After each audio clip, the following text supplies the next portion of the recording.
Huellas 3.0, rompiendo esquemas en educación.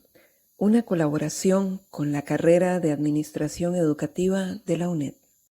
La carrera de Administración Educativa, en conjunto con el programa Huellas, lanza la versión Huellas 3.0, con el objetivo de generar reflexión, análisis de la realidad socioeducativa, con la visión, la perspectiva de diferentes especialistas, para provocar, para proponer y sobre todo para repensar nuestra realidad socioeducativa. La carrera de Administración Educativa, en ese sentido, apuesta al análisis crítico, pero sobre todo a la mejora y a la transformación. Bienvenidas, bienvenidos a su espacio Huellas 3.0, rompiendo esquemas en educación. Este es un proyecto que hacemos en conjunto con la Escuela de Administración Educativa de la Universidad Estatal a Distancia. El día de hoy, en este segundo programa, vamos a hablar sobre un tema que nos apasiona muchísimo. Vamos a hablar sobre la situación actual de la educación en Centroamérica. Es decir, vamos a analizar los principales datos, los factores estructurantes que determinan categorías como la calidad de la educación, la inversión, la diferencia entre las zonas rurales y urbanas, las principales investigaciones que se han realizado. Todo ello lo vamos a hacer de la mano con una persona especialista. Tenemos el lujo de contar el día de hoy en este programa con el profesor Anthony García Marín. Anthony, bienvenido a Huellas 3.0. Muchas gracias, Jamer, a la Escuela de Ciencias de la Educación y a la carrera de Administración Educativa por la invitación. El profesor Anthony García Marín es sociólogo y es científico de datos vinculado al Centro Agenda Joven en Derechos Humanos y Ciudadanía de la Universidad Estatal a Distancia. Tiene una amplia trayectoria en investigación social, docencia universitaria y consultorías especializadas.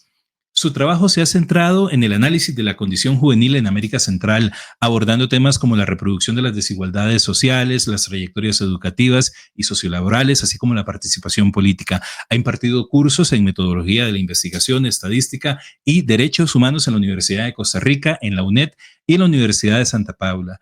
Actualmente cursa el doctorado en Ciencias Sociales sobre América Central en la Universidad de Costa Rica, donde también obtuvo su licenciatura y su maestría en el posgrado centroamericano en Sociología de esta casa de enseñanza. Cuenta con formación especializada en ciencia y minería de datos, Promidad, y análisis cualitativo Atlas-T. Desde el año 2018 forma parte del grupo de trabajo Transiciones a la Vida Adulta, Familia, Escuela y Trabajo del Seminario de Investigación en Juventud de la UNAM y ha colaborado con instituciones tales como el Instituto de Investigaciones Sociales de la Universidad de Costa Rica, Flaxo, Claxo, el Proyecto de Estado de la Nación y de la Región y diversas organizaciones no gubernamentales dedicadas a la defensa de los derechos de las personas migrantes. Anthony, de verdad que es un placer. Muchísimas gracias por acompañarnos en este segundo programa de este proyecto que hacemos, como te decía, en colaboración con la carrera de Administración Educativa de la UNED. Para comenzar, Anthony, me gustaría preguntarte acerca de los principales datos e indicadores socioeducativos de la región centroamericana. Y antes de eso, pues comentar, lo hablábamos antes de comenzar esta entrevista con Anthony, que el abordaje sobre la educación en perspectiva regional, en perspectiva centroamericana, es algo sobre lo cual hace falta trabajar todavía aún más. Es decir, hay muchísimas investigaciones, muchísimo trabajo sobre la perspectiva de la educación en Costa Rica y en cada uno de los países que integran Centroamérica, pero una mirada regional, una perspectiva de región, es algo que, si bien hay ingentes esfuerzos y trabajos muy valiosos como los que Anthony nos va a comentar, consideramos muchas y muchos que todavía hace falta profundizar y analizar e investigar más sobre la perspectiva regional en cuanto a la educación para ver esos puntos de convergencia, esas diferencias y esas tareas pendientes y sobre todo el intercambio que puede haber entre distintas instancias a nivel de la educación centroamericana. Entonces, Anthony, para comenzar me gustaría preguntarte por los principales indicadores a nivel del contexto de la investigación socioeducativa, los principales indicadores socioeducativos que se utilizan para medir, por ejemplo, conceptos como la equidad y la calidad de la educación en Centroamérica. Sí, Jamer, inicio por lo que señalabas, que me parece muy importante, que es el tema de lo que se ha denominado como el nacionalismo metodológico, ¿no? Aquel trabajo o esfuerzo que se concentra solamente en un país y poco esfuerzo se realiza por pensar la región desde la región, tener esa mirada regional y son pocos los esfuerzos que se están haciendo en esa línea. Por dicha están iniciando, hay iniciativas en esa línea, programas de estudio, entre otros. Para el caso de Centroamérica, sobre el tema de indicadores de calidad y equidad, creo que es muy importante el tema primero de la conceptualización. Ha habido un cambio en la forma en que se entiende la calidad educativa. Anteriormente, estamos hablando de hace unos 30 años, se pensaba la calidad educativa en cuanto a resultados específicamente de conocimientos culturales básicos, ¿verdad? Y aquí hay como una cuestión de definición. ¿Qué se entiende por conocimiento cultural básico? En este caso se entendía el castellano y la matemáticas, ¿verdad? Entonces los resultados obtenidos por la parte de los estudiantes en cuanto a esas asignaturas. El concepto ha evolucionado y hemos llegado a el tema de que tanto organismos internacionales, investigación, la academia, han señalado la importancia de no separar y más bien lo indivisible de trabajar el concepto de calidad equiparado al tema de equidad. Es decir, cuando hablamos de calidad educativa, tenemos que pensar en equidad. Entonces, en ese sentido, el tema de la calidad educativa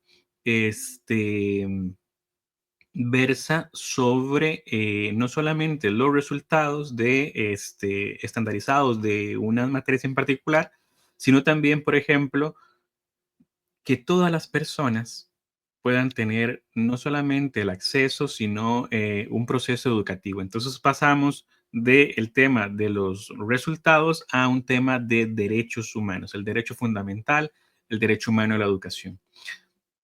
Cuando hablamos de indicadores propiamente, estamos hablando de indicadores de acceso, indicadores de permanencia en ese sentido. Y podríamos hablar de varios de ellos. Por ejemplo, para citar uno de los muchos indicadores que hay, podríamos hablar entonces de indicadores como la conclusión de la primaria y la conclusión de la secundaria.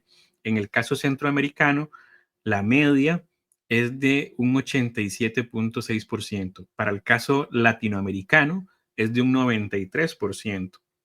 Estamos hablando que hay una diferencia de 6 puntos porcentuales por debajo de la media latinoamericana. Costa Rica es el país que tiene un mayor porcentaje de personas que han concluido la primaria. Es decir, si tomamos a las personas entre 15 y 19 años, es decir, aquellas que ya han terminado la primaria o se espera que hayan concluido la primaria, en el caso costarricense, el 97% de jóvenes entre 15 y 19 años han concluido la educación primaria. Versus, por ejemplo, el caso nicaragüense, que es el donde se registra un menor porcentaje, que es de un 81% aproximadamente, ¿verdad? Y el caso de Guatemala, que señala un 75%, es decir, 3 de cada 4 personas en edad de 15 y 19 años han concluido la primaria. Y de forma similar, si hablamos de la conclusión de secundaria, podríamos hacerlo de dos formas. Uno es como lo hace el Estado de la educación con el tema, con el concepto de desgranamiento. Es decir, si tomamos una cohorte de estudiantes que se matriculan un año y contabilizamos a aquellos que 5 años después se han graduado, ¿verdad? Nos hablan que aproximadamente el 52% de las personas que asisten han terminado la educación secundaria, ¿verdad? Versus, por ejemplo, si tomamos las personas que a la edad de los 20, 24 años, es decir, 3 años posteriores a la trayectoria teórica esperada, es decir, en el tiempo en que se debe terminar la secundaria, hablamos que en el caso costarricense es de un 58%.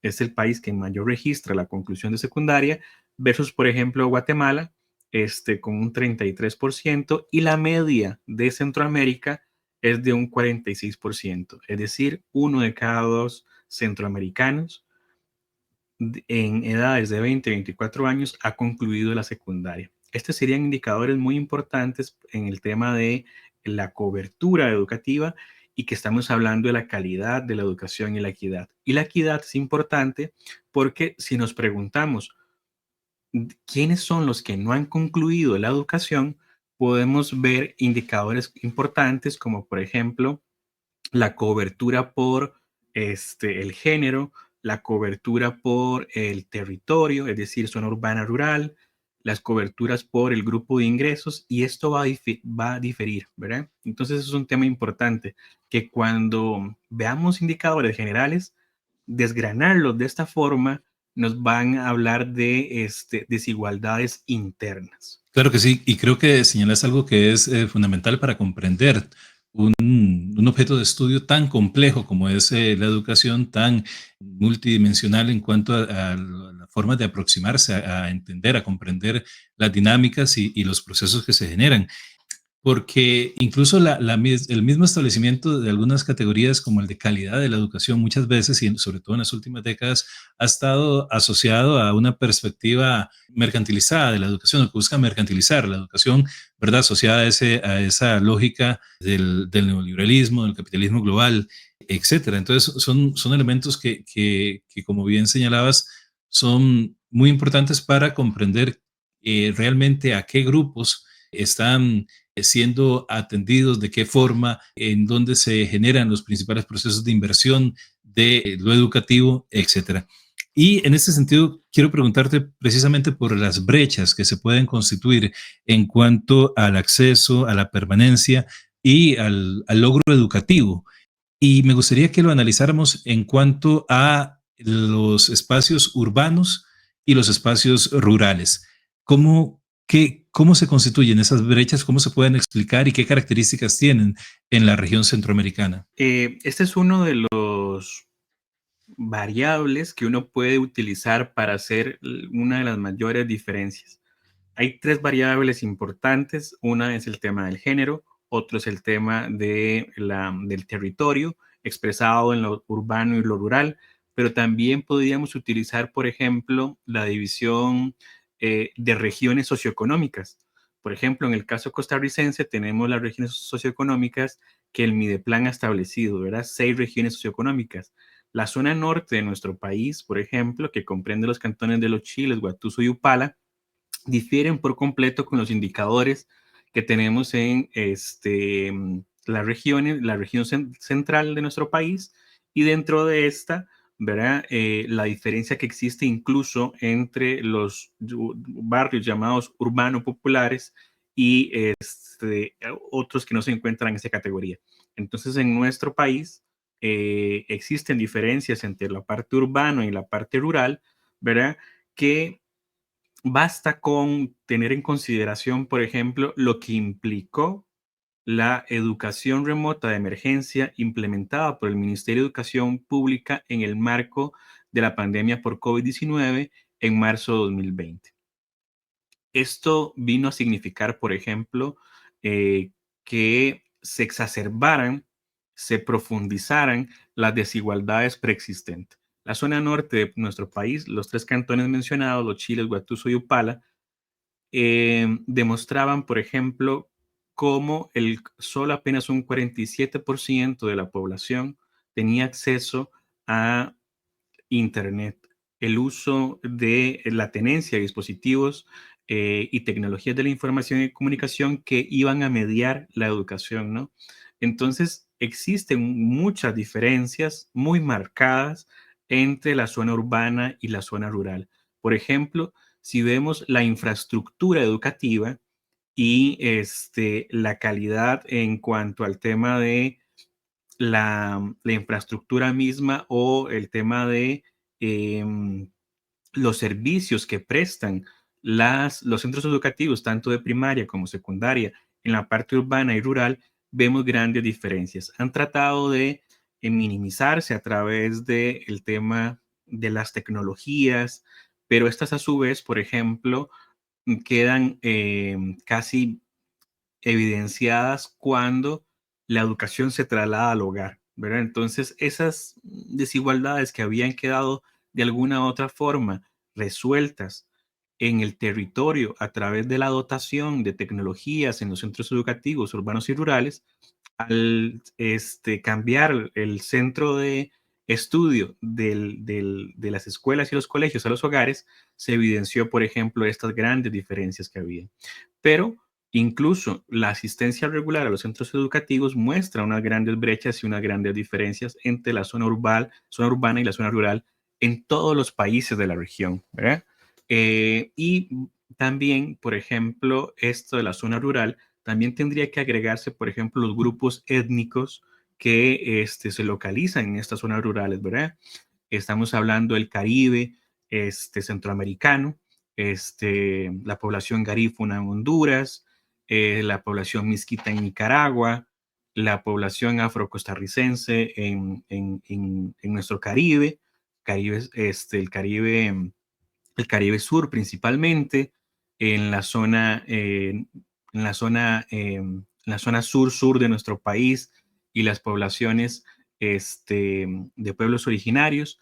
Entonces, se van sumando una serie de desventajas y desigualdades, ¿verdad? Entonces, acá ya no solamente es la parte rural como una variable que incide, sino, por ejemplo, el tema de pueblos afrodescendientes, pueblos originarios indígenas, ¿verdad? Entonces, esta serie de características generan unas condiciones altamente diferenciadas, ¿verdad? Repito, a través de políticas educativas se ha tratado de revertir esos tipos de situaciones, pero cuando comenzamos a desgranar y como cuando comenzamos a interconectar este tipo de desventajas sociales, la situación se vuelve mucho más precaria. Me gustaría que habláramos del tema del género, cómo esta situación estructural en Centroamérica en cuanto a la educación, los procesos de desigualdad, los procesos de exclusión, han afectado desde la perspectiva del género la permanencia, la equidad, el acceso, el logro escolar y cómo estas estructuras se reproducen y tienen afectaciones en estos distintos grupos, por decirlo así, o en este caso desde la perspectiva de género. Sí, esa es una de las variantes más importantes y aquí pasa algo particular. Por ejemplo, en el caso de la primaria, aquellos países que han garantizado un acceso universal, como el caso costarricense, uno no podría ver diferencias a nivel, por ejemplo, de educación primaria entre hombres y mujeres. Esta diferencia sucede, por ejemplo, en la secundaria. Decíamos que aproximadamente el 54% concluye la primaria en la secundaria y ahí podríamos ver las principales diferencias. Y está en detrimento de los hombres. Las mujeres, usualmente, en la mayoría de los países de Centroamérica, tienen una mayor graduación de secundaria, tienen una menor tasa de interrupción de estudios o llamada anteriormente deserción o abandono, tienen un mejor rendimiento académico medido a través del promedio ponderado de las notas, tienen un menor rezago educativo en el tema de la secundaria y en el tema de la educación superior. De hecho, por cada 100 hombres que asisten a la educación superior, 125 mujeres en promedio asisten a la educación superior. Entonces vemos que en el tema de la secundaria y en el tema de la educación superior, la asistencia está en detrimento en el caso de los hombres. Y esto se debe a razones propiamente del género. En este caso, por ejemplo, el tema de la no asistencia a la educación, si uno revisa cuáles son las variables o los factores que hacen que un gran sector de hombres jóvenes en estas edades no ingresen, no estén en este momento en la educación, podríamos hablar de tres temas importantes. La incorporación temprana a los mercados de trabajo altamente precarizados, el trabajo infantil y el trabajo juvenil en América Latina es uno de los grandes temas que tenemos pendientes en nuestra región. El tema de las violencias, ¿verdad? Si observamos la cantidad de homicidios dolosos de los cuales los hombres jóvenes son víctimas y victimarios, nos damos cuenta que esto es un tema que afecta sin duda al tema de la permanencia. Es decir, cada vez vemos en nuestra región un mayor número de hombres jóvenes asesinando a otros hombres jóvenes, ¿no? Entonces, relacionado con el tema del crimen organizado y el narcotráfico, y esto estaría en detrimento de la asistencia a la educación, de la permanencia a la educación, donde también uno de los factores para permanecer, señalan las y los estudiantes, leía la otra vez en el informe del Estado de la Educación, era, por ejemplo, decían, las clases son monótonas, las clases son aburridas, ¿verdad? Y el barrio le ofrece unas mejores condiciones en términos de económicos a pensar en un tema de expectativas futuras a través de la educación. Y es que la escuela y el colegio compite, por ejemplo, con las prácticas que hay en ciertos barrios, las grupalidades como las pandillas en el caso centroamericano, el tema del narcomenudeo, son situaciones que no podemos soslayar y que forman parte o están relacionadas con esas diferencias de género en cuanto al tema de la permanencia estudiantil. Y el gran problema para el caso de las mujeres no es el tema educativo en términos generales en cuanto al cumplimiento de estos indicadores, sino a la incorporación al mercado de trabajo, ¿no? Antes de pandemia y post pandemia, nos demos cuenta que las mujeres, incluso profesionales de las zonas rurales, están haciendo el trabajo de los cuidados, es decir, trabajo doméstico no remunerado, trabajo del cuidado de personas menores de edad y de personas mayores, es decir, trabajo de los cuidados directo e indirecto. Y esto implica, por ejemplo, que mujeres profesionales incluso estén realizando esas actividades después de pandemia, donde 125,000 trabajos no se recuperaron en Costa Rica y el 80% de estos eran mujeres, ¿verdad? Entonces, el problema real es la incorporación al mercado de trabajo y las condiciones en las que mujeres se incorporan al mercado de trabajo con el tema educativo. Ahora que usted mencionaba el informe del Estado de la Educación, no puedo dejar de hablar, y aunque estemos hablando en clave centroamericana, creo que puede extrapolarse, puede aplicarse desde la perspectiva regional lo que voy a decir. Cuando se instaló en la discusión, en el debate educativo en el país, el concepto de apagón educativo, desde este espacio intentamos hacer una serie de programas para tratar de analizar la situación de la educación en Costa Rica. No la quisimos adjetivizar en ese momento. Hablamos de la situación de la educación en Costa Rica desde una perspectiva, intentamos hacerlo más estructural, hablando sobre todo de la desigualdad. Varias compañeras y compañeros, educadores, investigadores de distintas universidades estatales participaron en el programa y analizamos esta situación. Porque ahora que usted hablaba de la situación del cuidado, la situación en los barrios, el tema de la desigualdad económica, de las oportunidades laborales, esto obedece a una lógica que tiene que ver con la implementación de una serie de políticas que desde los años 90 se vienen dando en el contexto de la región centroamericana y de la cual Costa Rica lógicamente es parte también.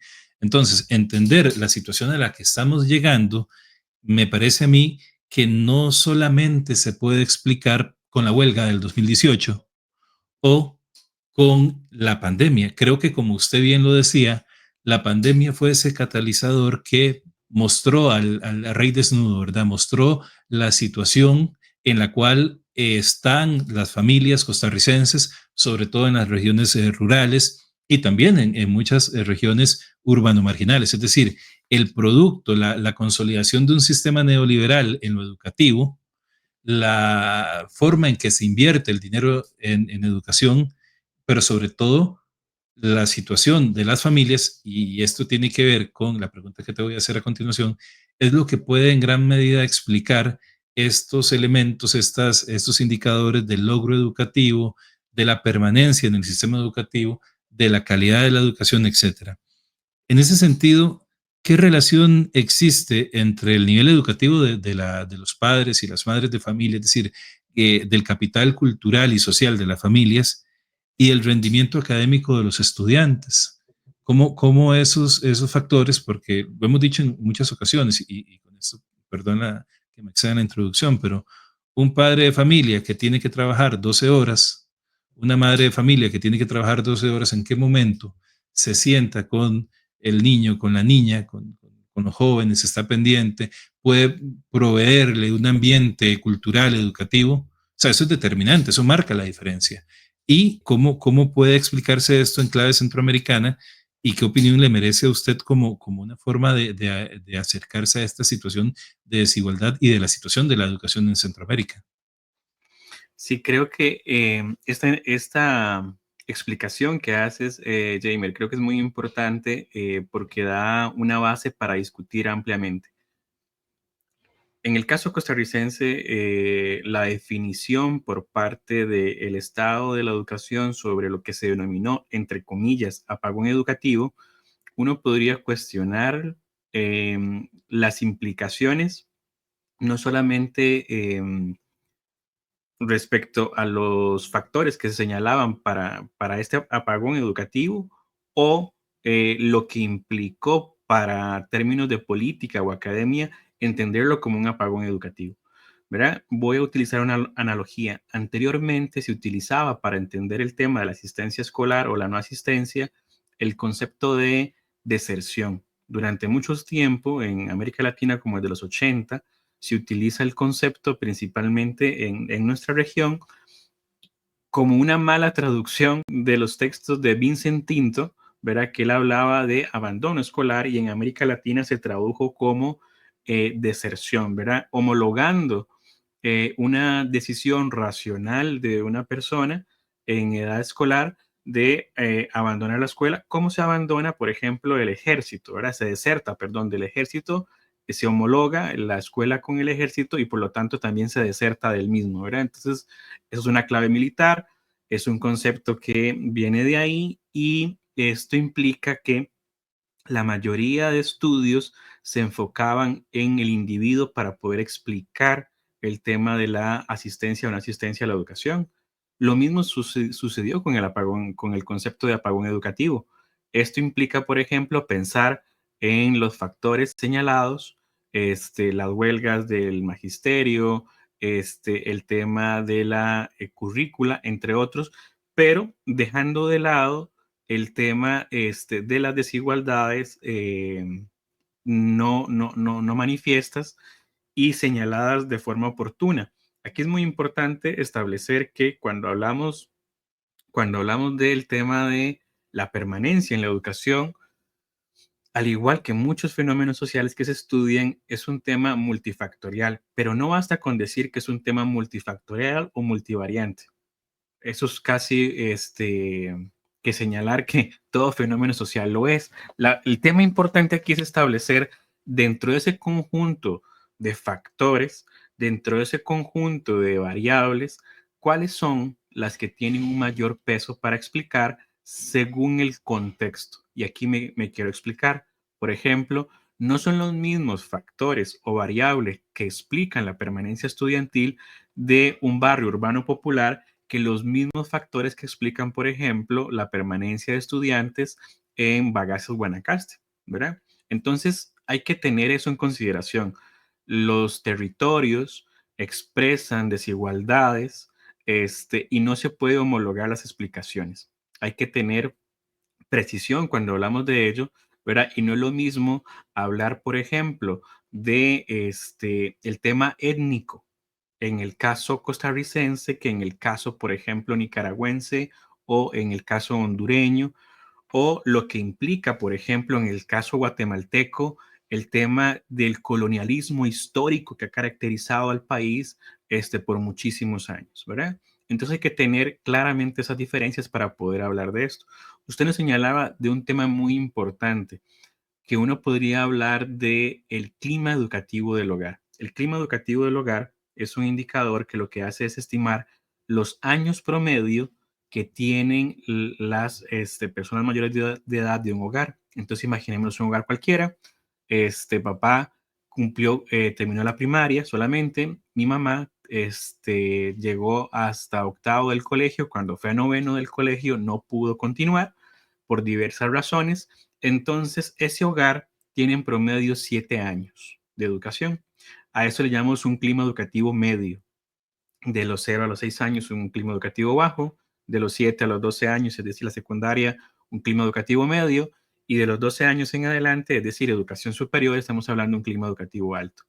Si tomamos los diferentes factores que han sido analizados para el tema de la permanencia, que uno podría resumirlos en 13 grandes factores, como la parte socioeconómica, la parte, de la parte comunitaria, académicos, individuales, modos de estudio, el clima social escolar, entre otros. Si tomáramos todos esos, ¿verdad? Cuando se analiza el tema de la educación y la permanencia, nos damos cuenta que la variable que tiene mayor valor explicativo para indicar por qué los estudiantes permanecen o no, sin duda, es el clima educativo del hogar. Más allá de la parte socioeconómica, más allá del tema comunitario, familiar, entre otros. ¿Por qué esto es tan importante? Efectivamente, como usted lo indica. La educación, en términos generales, es la expresión de las desigualdades que suceden fuera del campo de la educación. Que papá, mamá o los componentes o las personas que integren el hogar, perdón, tengan condiciones adversas en temas laborales, en temas educativos, va a incidir directamente en la permanencia de un estudiante. Por ejemplo, en la universidad pública del país, aquellos estudiantes con clima educativo alto tienen 13 veces más probabilidades de graduarse de la universidad que aquellos estudiantes que proceden de un clima educativo bajo, ¿verdad? Estamos hablando de 13 veces más, ¿verdad? Es un tema muy importante considerarlo. Es decir, mi papá, mi mamá tienen un grado de educación superior, un posgrado, versus, por ejemplo, estudiantes de primera generación. Ahí hay una gran diferencia y el clima educativo del hogar medido por los años de estudio promedio, es un gran diferenciador, ¿verdad? Incluso mucho más allá de la pobreza, mucho más allá de los modos de estudio, mucho más allá de echarle ganas, ¿verdad? Esto explica, por ejemplo, el tema de la permanencia. Otro de los aspectos que queremos conversar en este espacio es tratar de hacer un análisis comparativo entre las principales similitudes, las principales diferencias que existen en cuanto a los sistemas educativos en Centroamérica. ¿Qué criterio, profesor Anthony García Marín, le merece a usted en qué cosas convergen los sistemas educativos en Centroamérica? ¿Qué los diferencia? ¿Qué podemos establecer en cuanto a esta situación? Creo que voy a comenzar por lo que nos es similar. Y el tema que nos es similar, sin duda, es, como ya lo advertía Bushkovic Bravo desde 1991, y es que la región no necesariamente se caracteriza por ser la región más desigual, sino por la persistencia, reconstitución y profundización de la desigualdad. Esa es la característica más sobresaliente de la región, ¿verdad? Cómo persiste la desigualdad, cómo se profundiza la desigualdad y cómo se reconstituye la misma.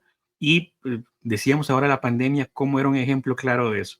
Esa es la principal característica que realmente nos es similar a toda la región. ¿Y esto por qué?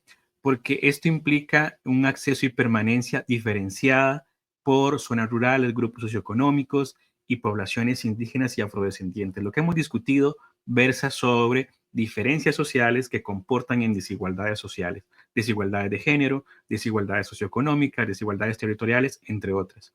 Ese es un factor común que tenemos. El otro es el subfinanciamiento crónico que tiene la educación en Centroamérica.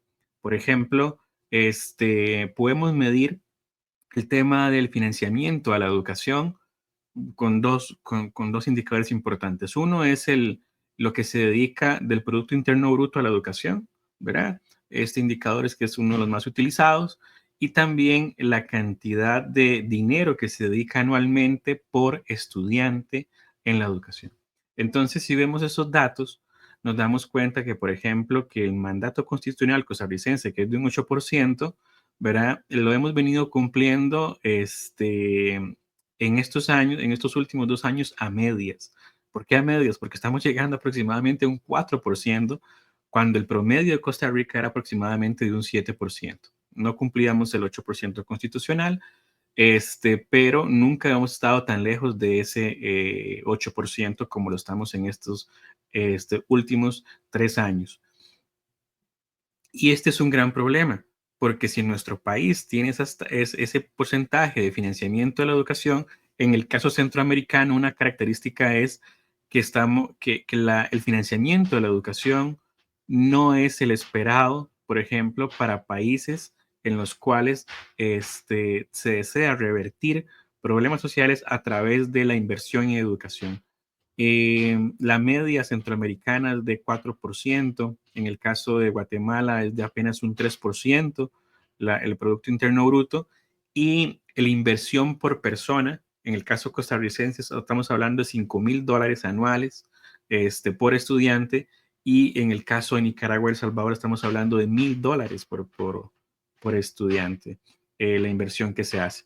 Entonces aquí estamos hablando de problemas muy serios en cuanto al tema del financiamiento que tiene la educación. Eso nos hace comunes realmente. El otro tema son las condiciones laborales docentes precarias.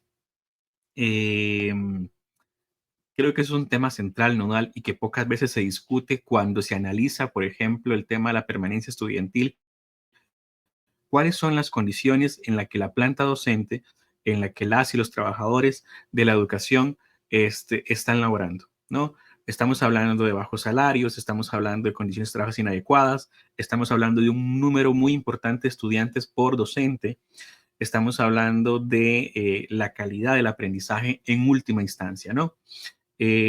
Otro que predomina en la región es el tema de la educación superior privada, que el 90% de la oferta en Centroamérica es privada. Esto implica que los altos costes en educación primaria, secundaria y educación superior esté reducida para un pequeño sector de la población, y que la oferta del Estado no cubra un porcentaje significativo, por ejemplo, en el caso de la educación superior. Y esto es un problema en cuanto a cumplir con el derecho humano a la educación. Que algo muy importante acá es que el Estado es garante de cumplir sobre este tema. Y aquí vemos un tema controversial en el tema de estas iniciativas o implementaciones de políticas de corte neoliberal que caracterizan a la región, que han implicado recortes a la educación y no hay un cumplimiento del porcentaje destinado a educación. Es todo un debate, por ejemplo, en el caso de Costa Rica, esta inversión en educación. Y la próxima pregunta que le quiero hacer tiene que ver con la evolución precisamente de la inversión pública, pero tal vez intentamos desagregarla porque como ha ocurrido prácticamente en muchos rubros de la inversión estatal, la tendencia de ciertas políticas públicas o ciertas decisiones políticas que se han generado en las últimas décadas en Centroamérica y en Costa Rica también, desde luego, tienen que ver con una manera de terciarizar, es decir, de tomar lo que en apariencia es inversión pública y llevarlo a manos privadas, es decir, cuando se hacen concesiones, contratos y se dice, bueno, se está invirtiendo tantos millones en educación, pero realmente esos son, en muchos casos, sobreprecios, contratos, concesiones que se dan a empresas privadas que no terminan permeando lo sustancial de la educación. Es decir, y usted lo señalaba, las condiciones socioculturales, económicas, laborales del magisterio es uno de los elementos fundamentales. Hoy por hoy Costa Rica pues se vanagloria de pertenecer a la OCDE y a partir de ahí ha asumido el libreto, ha asumido las directrices, los lineamientos que la OCDE le da en materia educativa para elaborar sus políticas, incluso sus programas de estudio, y es donde no se comprende cómo nos podemos comparar entonces con la inversión que los países de la OCDE hacen en educación. O la lógica tributaria, que también sería otro tema y que repercute también en la capacidad de invertir en mejores salarios, en mejor infraestructura, mejores materiales didácticos, mejores procesos de investigación, es decir, incentivar para que las personas quieran ser educadores en nuestros países. Es decir, volver a hacer de la profesión docente algo que nuestros jóvenes quieran llegar a ejercer. Creo que eso es determinante. Entonces, me gustaría saber cómo ha evolucionado a nivel regional. Es decir, si esta situación, como usted decía, que la situación de desigualdad se reproduce, se reconstituye, se profundiza, ¿cómo se puede relacionar todo esto con el tema de la inversión en los últimos 10, 15 años en Centroamérica? Sí, creo que esa es una de las preguntas más relevantes y voy a contestar tal vez con un texto que me parece maravilloso del profesor Jorge Rovira Mas, que él hablaba de las determinantes y las condicionantes. Y a partir de esta lectura y esta clase que teníamos con el profesor Jorge Rovira, uno puede hacer como una hipótesis, ¿verdad? Y cómo lo político se convierte en una determinante y cómo lo económico puede tratarse como una condicionante. Y vamos a este punto.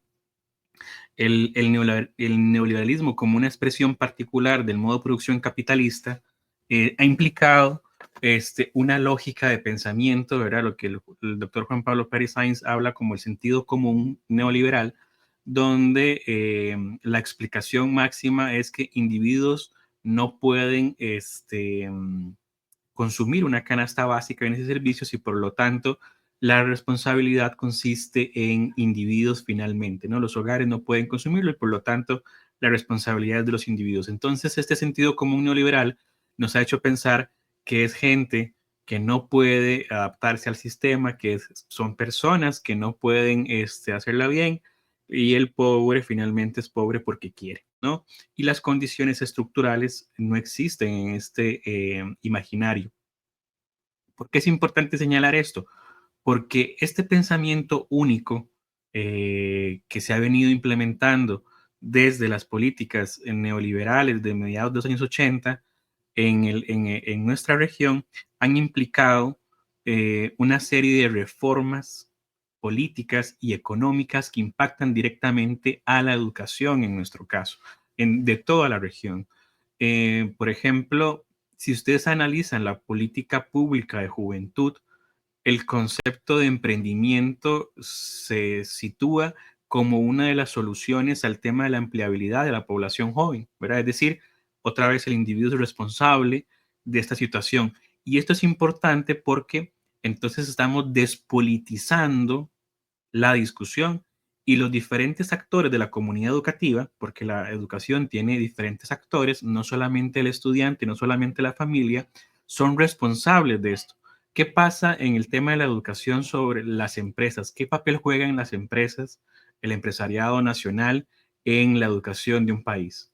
¿Qué papel juega el Estado? ¿Qué papel juega la familia? ¿Qué papel juega el estudiante? Este discurso neoliberal ha dejado de lado estos actores, los ha invisibilizado y ha sentado la responsabilidad exclusivamente en las familias. Y por lo tanto, discutirlo desde ahí es de suma importancia. Entonces, lo político es uno de los temas determinantes en nuestra región para entender el estado actual de nuestra educación y lo económico como una condicionante. Estas reformas de corte neoliberal que han implicado una disminución del gasto, una menor tasa de tributación por parte de algunos sectores que han desfinanciado lo social, la salud, la educación, entre ellos. Estos actores bajo esta lógica nunca son mencionados, se aprovechan del sistema, pero nunca son mencionados como tal. Lamentablemente, en el caso centroamericano, uno de los actores económicos principales es y sigue siendo el Estado. Muchas empresas no pueden competir a nivel internacional y utilizan y se sirven del Estado para ofertar servicios. Entonces, la tercerización de servicios, que nuestra economía se ha convertido en eso, sin duda alguna, tiene que ver con lo que usted señalaba de forma muy acertada. Es decir, hablamos de inversión en educación, pero esta inversión es a través de terceros que utilizan al principal socio capitalista, que sería el Estado mismo, financiando proyectos en esa línea con la parte público-privada, que se beneficia a ciertas familias en el caso centroamericano. Claro, porque sería muy interesante ver cómo ha evolucionado esa desagregación de la inversión en educación. Es decir, cuánto ha crecido la inversión en los salarios de los docentes, en los materiales educativos, materiales didácticos, en la infraestructura, en los programas de equidad, porque lo hablábamos antes, el Estado es el que, sin querer idealizar al Estado, que sabemos que opera como opera, ¿verdad? Que garantiza los procesos de acumulación, etcétera, etcétera, pero a sabiendas de que el Estado en diferentes momentos de la historia reciente sirvió o se jugó un papel redistributivo en cuanto a la permanencia, el acceso, a la equidad, etcétera, etcétera, con políticas públicas de corte social, cómo se puede ver la evolución de esa inversión en lo educativo, porque parte del discurso de muchos políticos y de muchos sectores empresariales, sectores exportadores, en fin, los sectores que se han visto beneficiados con las políticas neoliberales, tiene que ver con que se está haciendo un gasto enorme en la educación por estudiante y que cómo es posible que si se invierte tanto dinero e incluso proyectos o iniciativas disparatadas completamente, como decirle que no existan ministerios de educación y que se le dé el dinero a cada estudiante para que se financie su educación, cosas de ese tipo que lógicamente no tienen ningún sustento ni condición de posibilidad, pero que operan en el imaginario y que sirven para establecer estos relatos y que se reproducen en el día a día. Yo creo que sería importante tal vez conocer, y por eso te pregunto, Anthony, ¿cómo se puede desagregar la inversión centroamericana en educación en función de estos componentes, de los salarios, de los materiales didácticos, de la infraestructura, o bien de tecnologías o programas y políticas de equidad? Sí, es una muy buena pregunta y lo que yo podría señalar al respecto es que los datos que tenemos en este momento, oficiales, informes académicos incluso, siguen esta lógica que usted señala como una lógica neoliberal, es decir, reproducen estos esquemas. Nos dicen que el 80% de la inversión se va en salarios, ¿verdad? Y es una discusión recurrente, esa narrativa es recurrente. Entonces, cuando uno analiza los informes y ve los datos, lo que se encuentra uno es parte de eso. Entonces, ese esfuerzo por diferenciarlos, por tratar de obtener cómo es la inversión pública en educación en estos diferentes aspectos, lamentablemente queda corto con la información disponible que tenemos, porque hay que recordar que los estados y los ministerios también operan con indicadores internacionales que dan cuenta, por ejemplo, de las cuentas nacionales, y esto a su vez implica una lógica, un pensamiento en el cual la educación es vista como un servicio, no como un derecho.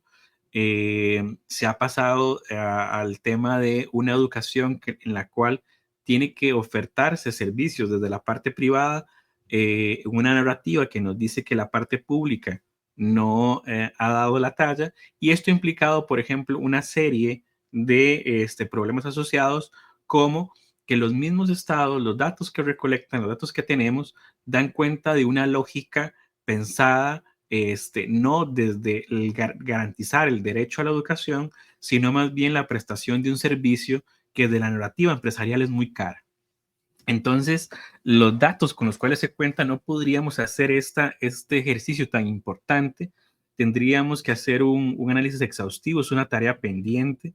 Me parece un vector en el tema de educación, de investigación educativa, que habría que hacer, pero en este momento no tendría yo la capacidad para establecer esa diferenciación, justamente por la falta de información y que los mismos informes respondan a una lógica en la cual reproducen esta narrativa.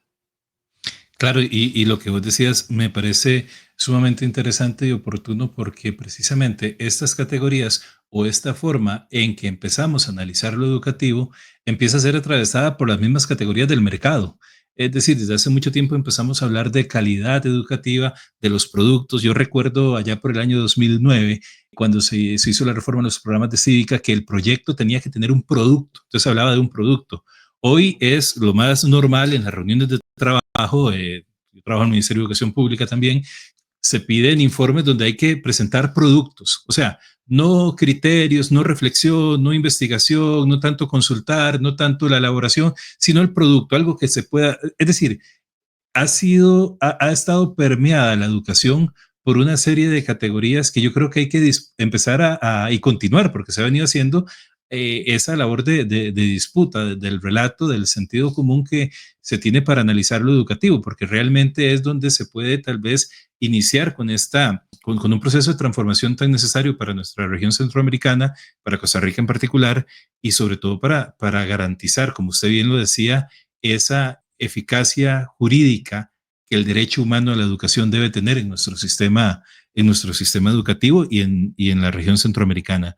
Vamos a finalizar esta primera parte, este primer programa, y le agradecemos de antemano la generosidad del profesor Anthony García Marín de estar dispuesto a reunirnos próximamente, porque quedan muchos temas con respecto a la perspectiva centroamericana de la educación, pero vamos a terminar esta primera parte con una pregunta que tiene que ver sobre el impacto.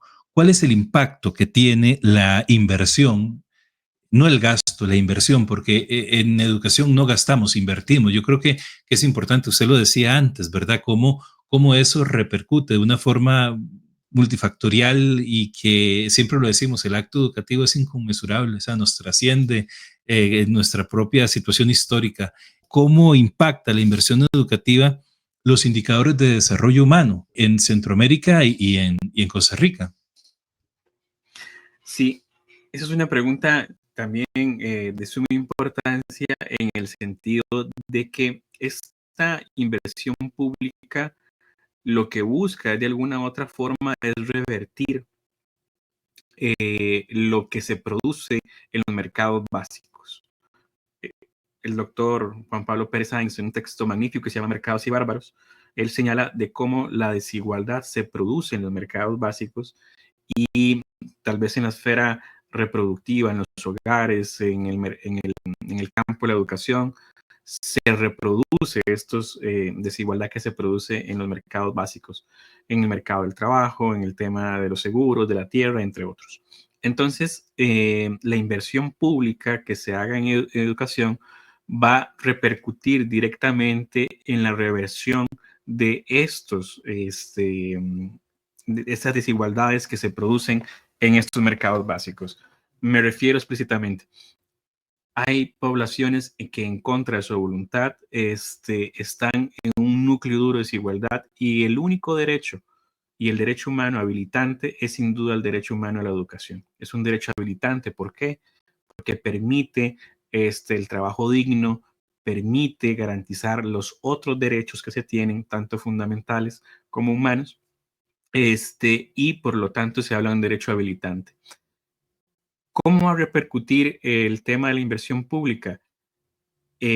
Significa una población altamente capacitada, incorporación a un mercado de trabajo diversificado, implica el tema del conocimiento de la ciudadanía social, no solamente pensarlo en clave de incorporación al trabajo o esto, sino lo que implica, por ejemplo, para una persona un proceso educativo, ¿verdad? En cuanto a sus prácticas políticas, a sus derechos económicos, entre otros. Entonces, la inversión en educación no solamente repercute en esos espacios, no solo aumenta el tema de la productividad nacional, sino también hay que pensar en otros aspectos de tipo social, políticos, ¿verdad? Que no solo se reduce a la parte económica. Entonces, sin duda, esta inversión pública va a significar